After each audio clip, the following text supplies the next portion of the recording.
Welcome everyone. So in the last module we covered forward kinematics problem. So that is solving for end effector pose, that is position and orientation given the joint angles.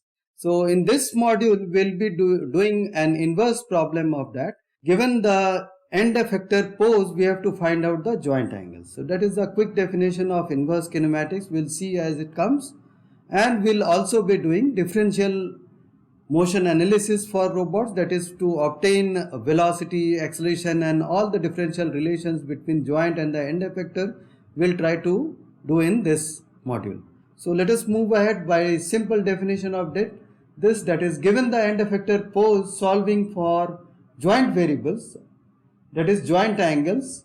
In case of revolute joint it is joint angles theta. In case of prismatic joint it is the displacement dn. So it looks like this. End effector pose, that is the position of this frame, the frame which is attached to the last link where you attach your tool, that is the frame. Okay, so it is here that the position of that will be given and the orientation of that will be given. That means the x, y and z axes which are attached to that frame, the direction of that may be given. Okay, so that is your input to this algorithm, that is inverse kinematics algorithm. So that will be given and you have to find out the joint angles. Okay, all the joints that actually take your robot to that particular position and orientation. So that is your inverse kinematics problem. So in this module as a whole we'll be doing inverse kinematics using algebraic solution, algebraic trigonometric solution, geometric solution for quick results from few of the planar robots which you can obtain. Wrist partitioning method, that is quite commonly used for to solve inverse kinematics problem of 6 degrees of freedom industrial robots. So we'll be doing that, and matrix based technique. Okay, and differential motion analysis, we'll be doing velocity analysis. We'll be trying to find out the relation between end effector rates and joint rates, that is related using Jacobian. So we'll be doing that, and analysis for acceleration. We'll be doing some of the demonstration for inverse kinematics problem, how to solve for different types of robotic systems, planar systems, 2 degree of freedom system, 4 degree of freedom system and 6 degrees of freedom system we'll be checking, and using some of the analytical examples. Okay, so let us begin. So before we actually start, let me just familiarize with some of the important terms which you will be using quite often. Whether a robot is solvable or it is not solvable, that we need to check. Okay, how do we get to know? Generally all the system with revolute or prismatic joint having total of 6 degrees of freedom in serial chain are link, joint, link, joint, link, joint.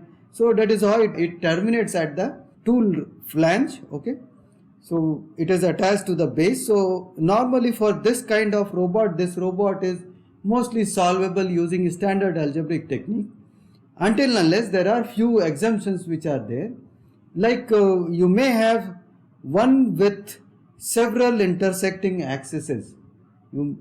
So that may be not solvable using standard techniques. So there are many other techniques to solve them. It is not that it is not solvable. Okay, systems with more than 6 degrees of freedom, like 7 degree of freedom robot, the way our arm is like, it has 7 degrees of freedom. Starting from here it is 3 degrees of freedom, 1 degree of freedom and 3. So you have infinite solution to go to any of the position. Any of the position you can go there and obtain same orientation using infinite number of ways. So that is 7 degrees of freedom system. So those are a few exemptions that you cannot solve using a standard algebraic technique.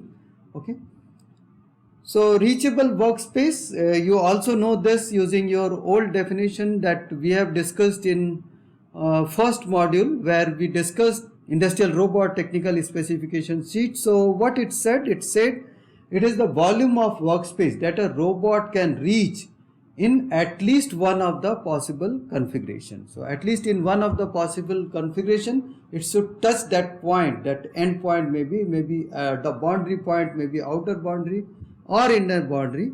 So not all solutions may be achievable over there, but at least one of them is definitely doable. Okay, so these are a few definitions which we'll be using while we'll be doing inverse kinematics problems. Okay, so let us begin with algebraic solution for 2 degree of freedom planar manipulator.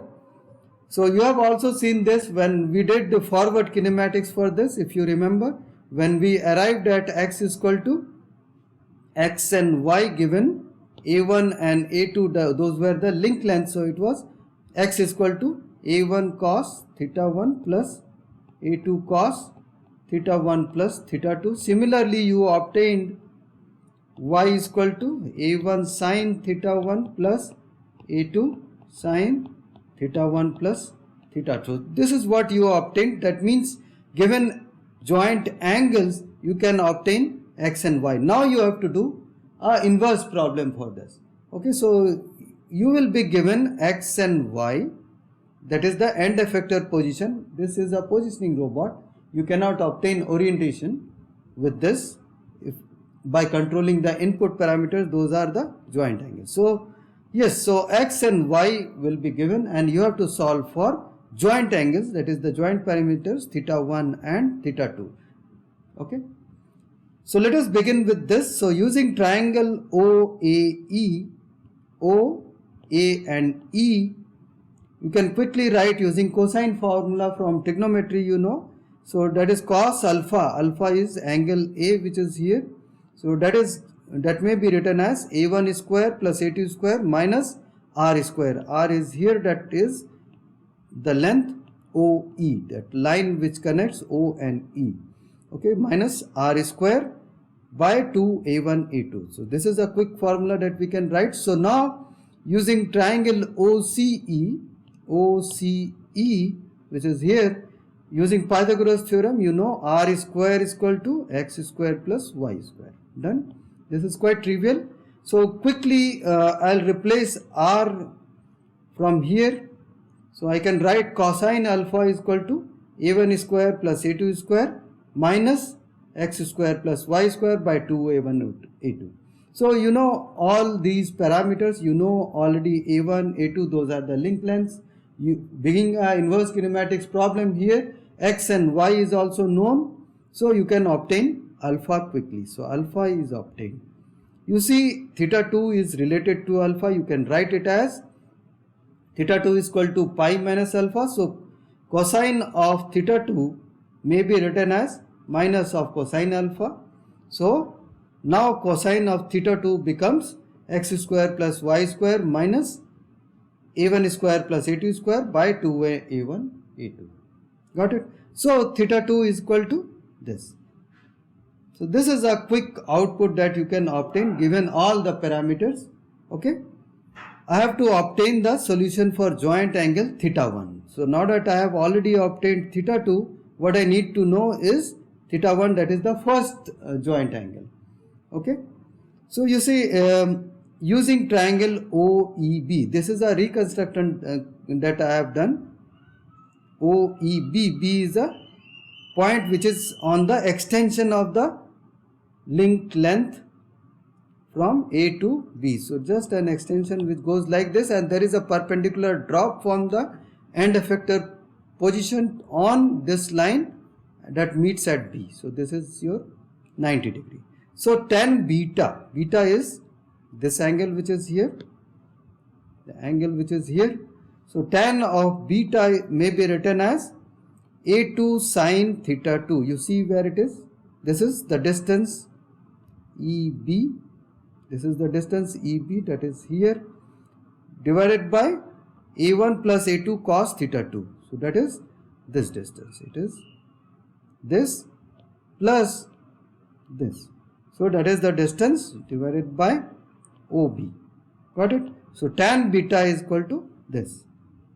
Okay, now second one, that is from triangle OCE. You see OCE, it is O, this is C, this is E. So that is again a right angle triangle. So tan gamma, gamma is this time, it is this angle. So tangent of gamma is equal to y by x. So this is y, this is x. You can quickly write it like this. Okay, so now you know beta, you also know gamma. You can quickly obtain what? You can obtain theta 1, which is here. So beta and gamma is like this. So theta 1 is equal to gamma minus beta. So this is your gamma, this is your beta. So theta 1 is equal to gamma minus beta. So you can quickly write these two values here. So it goes like theta 1 is equal to tan inverse y by x minus this. Got it? So you have obtained theta 1. So this is what we have obtained earlier. So this is theta 2. Okay. So at least this says that solution is done. Let us analyze for multiple solutions of this. Okay. So now looking ahead, so this theta 2, which is here, theta 2, if it can be plotted, it will do something like this. So you see, for a given value over here, you have two joint angles which are here. So both are having same value of cosine. So theta 2 can be written as, because you know cosine of plus or minus theta 2 will give you a same value. Got it? One which is here. So once the value is given, theta 2 can be plus or minus of whatever we have obtained. Okay. So now you see there are two solutions. How? I'll tell you. So if you write beta as plus or minus this, theta 2, you know it is already plus or minus. Same for beta 2 also. So that can be written over here. So theta 1 becomes gamma minus plus or minus beta. So in case it is plus, so because it is minus, it becomes gamma minus or plus beta. So if beta is positive, theta 1 will use the upper one, that is positive one. So effectively this gives you theta 1 as tan inverse y by x minus plus this. Got it? So if beta is positive, you have to use negative from here. So effectively these are the two solutions. So if this is theta 2, theta 1 will be the upper one. If this is theta 2, bottom one, so you have to follow the bottom one. So what does it effectively mean? What is the physical significance of that? That means you have from the mean line, if you can see, this was your gamma. So where is your gamma? If you remember, so yes, I have plotted it here also. This was your gamma. Gamma minus and plus beta. What does it mean? It is actually beta was this one. So one of them will take you to here, and theta 2, you see theta 2 is plus or minus. So it can either be like this, traveling like this, or it can go like this with the same value. So value remains the same, but the direction is either positive or negative. So this is the positive one, this is the negative one. Okay. And this one is gamma plus beta. So when this is plus, this is minus, you see. So similarly for here, gamma minus beta. So when this is minus, beta is minus, this is plus, you see. So this is what gives you the complete solution. What does this physically mean? You see, it is an elbow up, okay, or elbow down solution. So the one which we normally do is elbow down solution. We cannot do it otherwise, you know. We have our joint limits, and so is for industrial robots also. So if at all it is analytically possible, that doesn't mean that your robot can also attain all those angles. They are normally limited by the structure of the robot, okay, and the joint limits also. So this is it. So at least for now, take the analytical solution for granted. So these are the two possible solution which is there. Okay. So remember this, we'll be using quite often for various other robots which we'll be doing as examples. Okay. So let us begin with 3R planar manipulator. This time it is 3R. So instead of just ending over here, this time we are having one more link of length A3, okay, length A3, and it is now ending here. What is an additional advantage? Is there any mechanism that you can remember which is of similar kind? Yes, if you remember, you had an engineering drafter, the drawing tool that you have used in probably first year of engineering. So that is very much similar to this. So it had to link with a set square at the end, which you can further rotate by a certain angle. So using the first two links, you can first two joints and the link combination, you can take that to any place on the drawing board, okay, and the last link you can turn to set the angle of the set square. So that was to orient that, okay. So two link was quite good enough to take it to any place, whereas the third one can orient the end effector also, okay. So total orientation is given by this angle.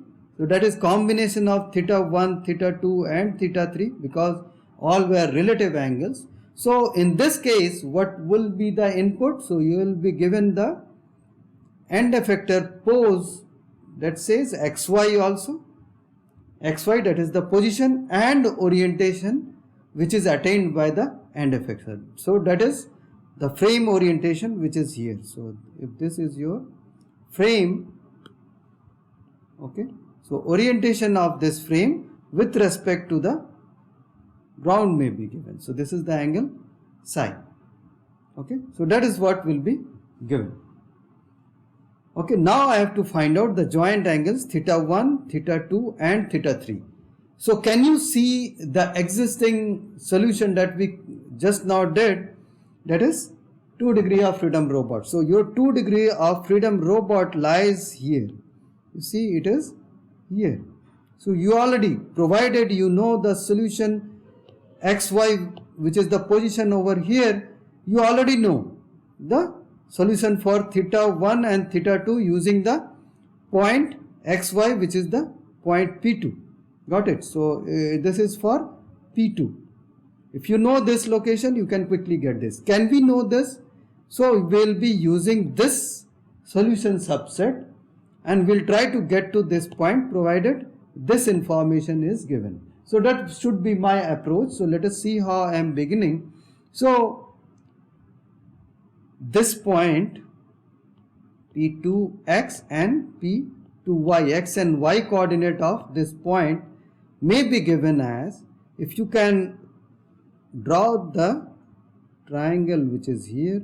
So how much is this length? This is A3. A3 is the length of this.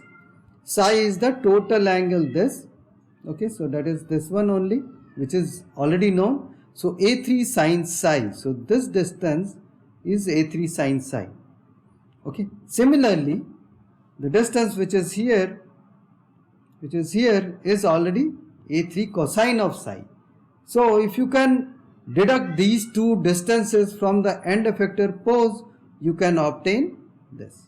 So that is what is done over here. So P2x is equal to x minus A3 cosine psi. Similarly, P2y is equal to y minus A3 sin psi. Done. So now you know this. So once you know this, you use your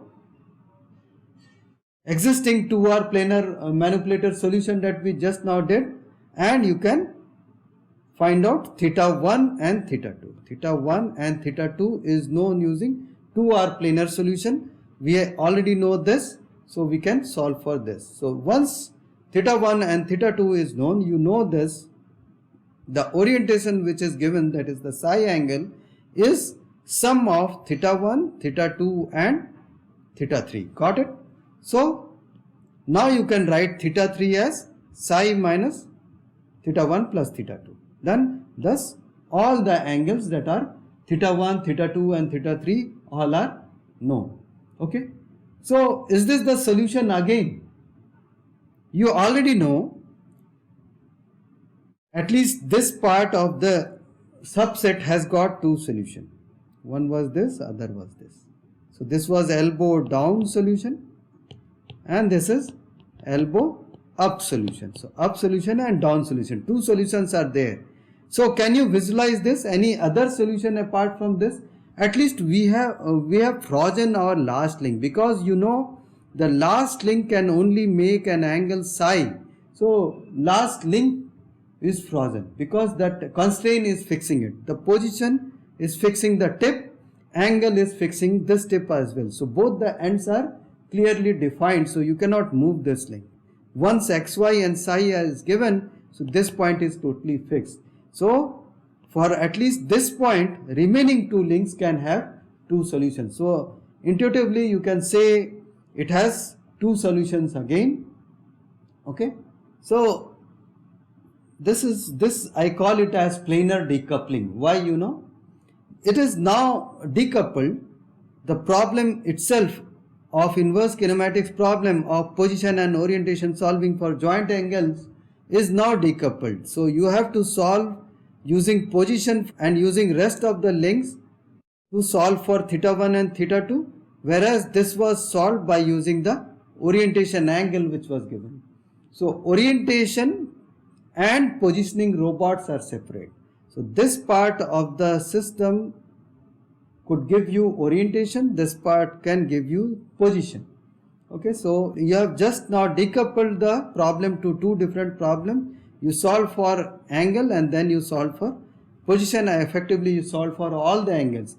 This I am telling you because later on we'll be using the same principle to solve for any 6 degrees of freedom solution, where the same approach will be used to solve for industrial robots using kinematic decoupling. Okay, so yes, moving ahead in the same line. So these are the two solutions that I just now discussed. This is just for an example. I have taken some inputs. So this is the end effector position. This is the angle which was 75 degree for this. This position was given as this. Okay, and I could get these many angles using the same set of algebraic solution that I have obtained. Got it? So this has two different solutions. Okay, so now let us move ahead. So there are few problems with the solution that we have obtained for 2 degree of freedom and 3 degree of freedom system. Okay, so both used arc cosine and arc sine solution. These solutions are ill-conditioned and inconsistent because you know the accuracy of arc cosine function in determining the angle is dependent on the angle. Also, cosine of minus theta is equal to cosine of theta. So both are same. So there is some ambiguity. You have to take care while you do programming for this.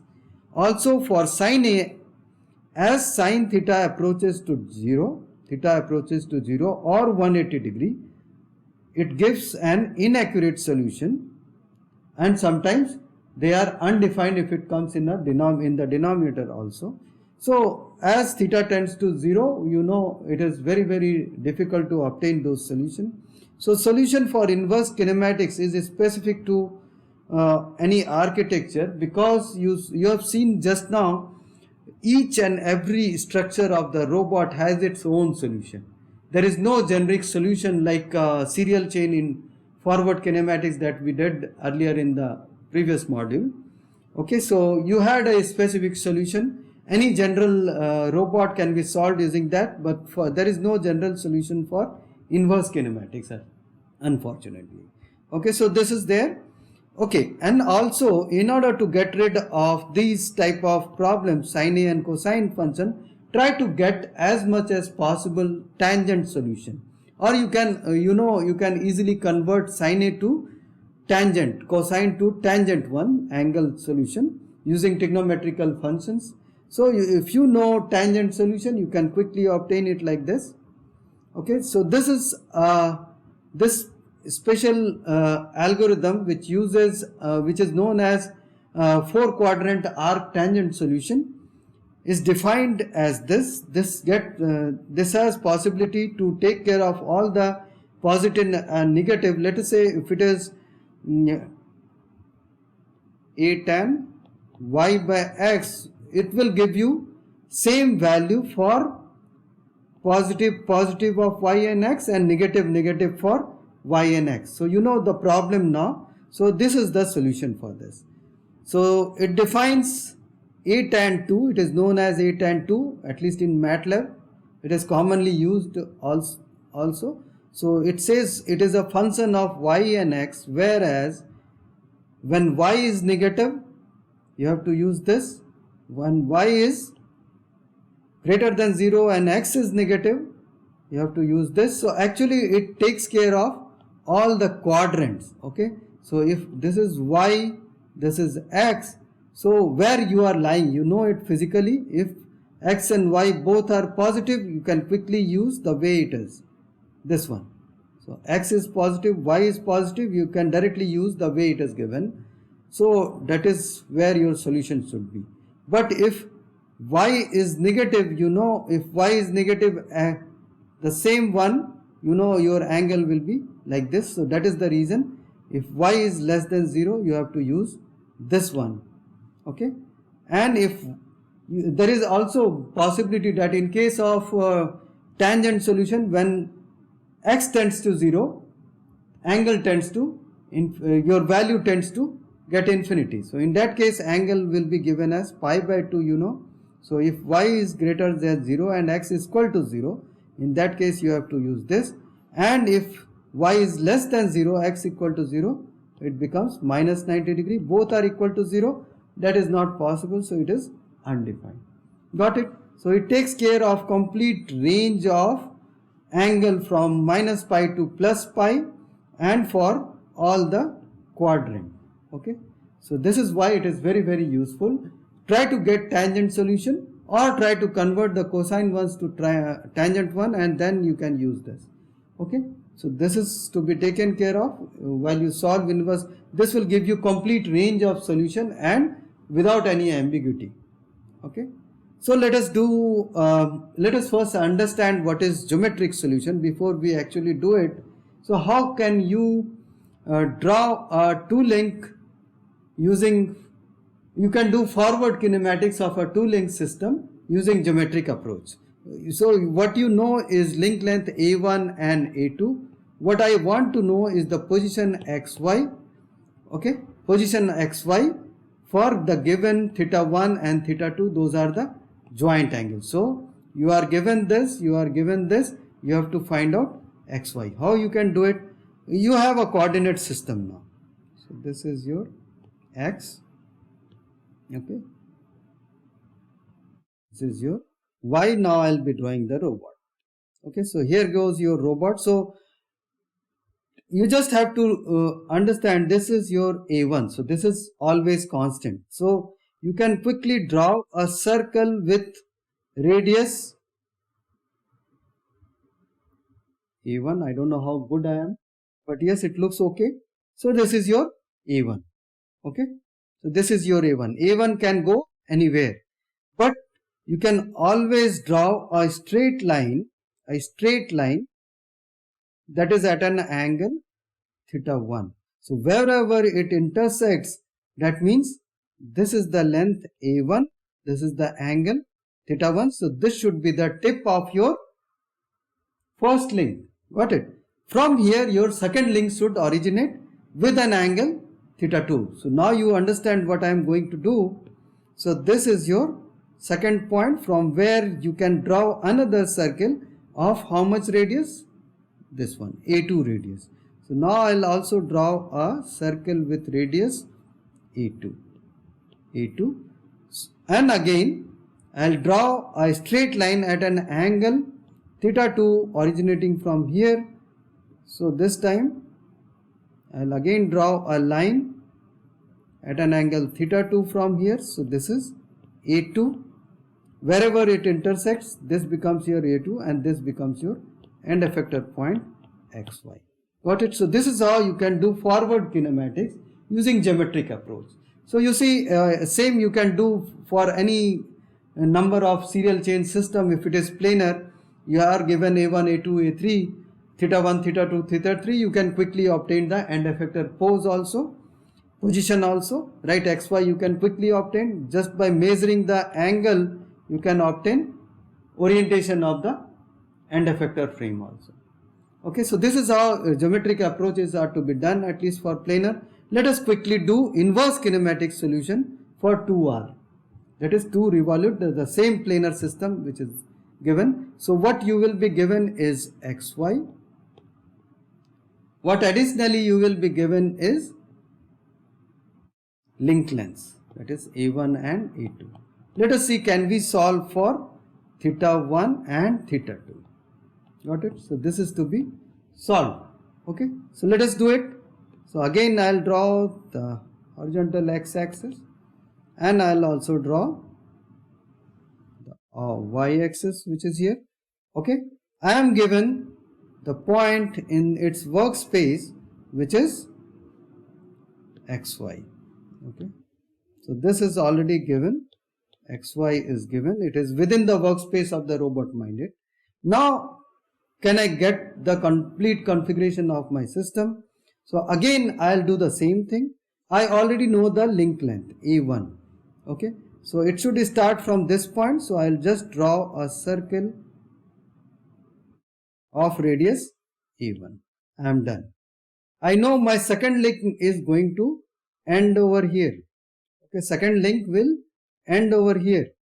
Okay, so I also know its length. So you know what I should do now? I'll just draw a circle of radius A2. Okay, radius A2. So this is my second link possible solutions. Second link possible configuration. It should lie, the first end will lie over here, whereas the second end will lie somewhere on this circle. Similarly for the first link, the first end will lie here, whereas the second one will lie anywhere on this circle. Wherever it is intersecting, you see, so it is intersecting here, it is intersecting here. So these are the possible intersecting point of both the links. So you see, you can draw your link 1 like this and link 2 like this.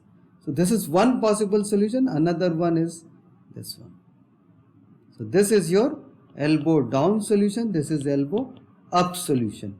For given xy position you have obtained. So this is your theta 1. This is your theta 2. Similarly you have another solution also here. So this is again your theta 1 and this time this is your theta 2. Got it? So these are, so theta 2 should be the same in magnitude. Okay, whereas this is theta 1.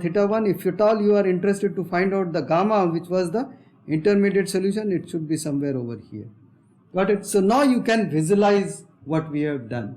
Okay, so this is the approach for solving any planar system, revolute at least. Prismatic can also be done using geometrical drawing. Got it? So this is it. Now can I do for 3R also? Yes, what all things which will be given? So again you will be given with x, y and the angle, total angle psi, that is the end effector pose. So this will be given, lengths will be given A1, A2 and A3. Got it? So all these will be given. Can I do inverse kinematics? Now let me again start doing in the same way. So I will start with x-axis. I will draw my y-axis also. Got it?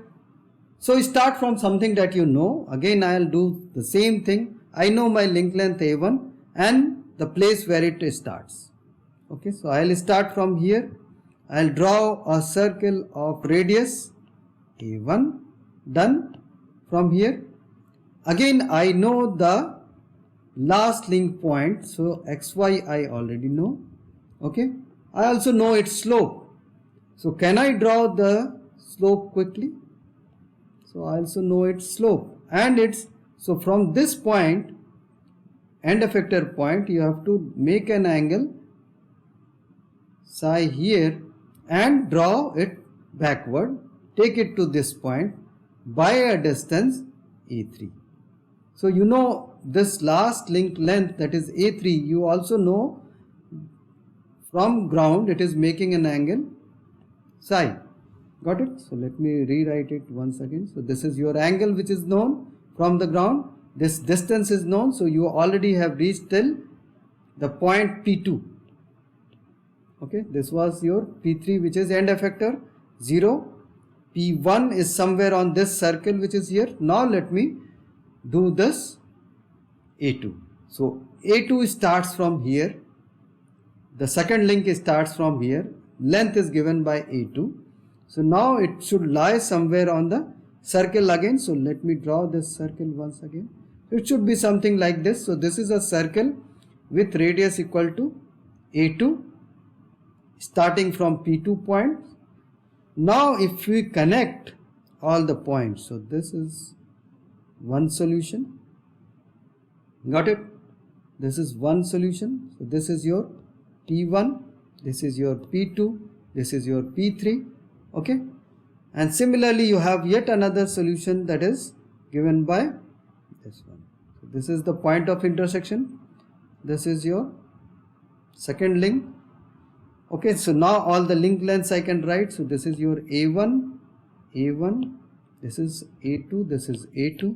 So what are the joint angles? You can quickly measure it from here. So this is your theta 1, this becomes your theta 2. Okay, theta 3 is, this is your theta 3. Got it? So you can just measure it. Similarly, the second solution is somewhere over here. This is your theta 1, this becomes your theta 2, and yes, I draw actually going from this way. This should be your theta 3. So this is your theta 3 going from this way. From this side, this is your theta 3. Got it? So overall, this is your possible solution. So you see, you are done with 3R solution using geometric approach. You can use any geometric tool like GeoGebra or maybe Cinderella or these type of freeware softwares which are downloadable from internet, and you can try doing this very elegantly. Sometimes you can use AutoCAD or any CAD software also to do this, so that you can precisely measure the angles and do those kind of things. Okay, without getting into the analytical solution. Okay, but that doesn't work much with 3 degree of freedom system. Using Cinderella, I'll just demonstrate how this is done. I have done it for you. So this is a tooling system which I have done. Okay, so this is the solution. Same geometrical approach I have used it. I have taken the link length as 0.6 units, not mm, not centimeters. So 0.6 units for the link length 2, and similarly 0.4 for the first link, and I could get this solution. So it allows you dragging like this. So if it disappears, that means it goes beyond the boundary and it is not solvable. So if you go beyond that, it is not solvable. You see, there are two solutions. One is elbow down, shown by the green one, and elbow up, that is the, so there is also inner boundary. After that, you cannot get the solution. You see, you are unable to get the solution. Got it? So you can dynamically display the angles. So that I have done. So I also have another one here. I'll show you. It is the 3 degree of freedom solution here. You see here how I have done, what I have done. Got it? There are 3 links. You see. So this is your end point. Okay, you have first link that goes from this joint to this joint. Okay, and then from here to here, that is second link, and third link is from here to here. Same approach, I did it geometrically using Cinderella. So this is the point from where I drawn this one, this circle. This is the point from where I drawn this circle, and I have drawn this line which is at the angle which is given, that is the psi angle. So I reached till here because I knew wherever it will intersect this circle, that should be my third link. So this is the point, that is the end point. From here I have drawn this, so that goes till here. There are the, from here I did this circle, that is of second link length. Those were intersecting at this point and this point. So I made a whole of the robot. Now I can drag it and see all the possible solutions. Okay, it can vanish like this. So these are the two possible solutions. And mind it, I can also change the orientation, which is like this. End effector orientation can be changed, maintaining the position that is given by this point, that is at C. I can change the orientation and check what could be my solution for rest of the robot. Got it? So this is how you can do geometrically. Very elegantly it will show you. Got it? So that's all for the today. So next class we'll be doing spatial robots. We'll start with 3R spatial robot. We'll be doing 3 degree of freedom cylindrical robot that we have done earlier, forward kinematics for that, and we'll move ahead to 4 degree of freedom SCARA. We have done forward kinematics for that as well. That's all. Thanks a lot.